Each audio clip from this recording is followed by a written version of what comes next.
Mobil şəbəkələrdən bir il ərzində fasiləsiz siqnal almayan telefonlar üçün kritik proses başlayıb. Yeni Sabah milli.az-a istinadla məlumat verir ki, qanunvericiliyə əsasən bu cihazların IMEI qeydiyyatı 31 dekabr 2025-ci il tarixindən etibarən deaktiv olunacaq. 1 yanvar 2026-cı ildən isə şəbəkəyə çıxışı tamamilə bağlanacaq.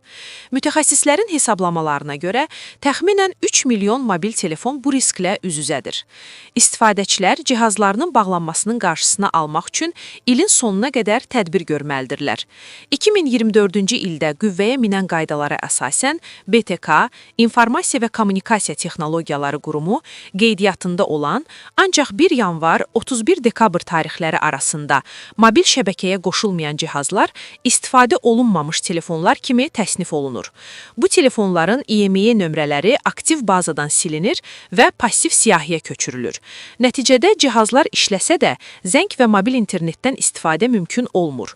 Mütəxəssislər bildirirlər ki, telefonun sadəcə açılması kifayət deyil.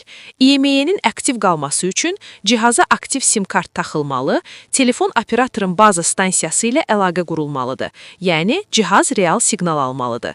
Bu addım cihazın sistemdə aktiv kimi tanınmasını təmin edir.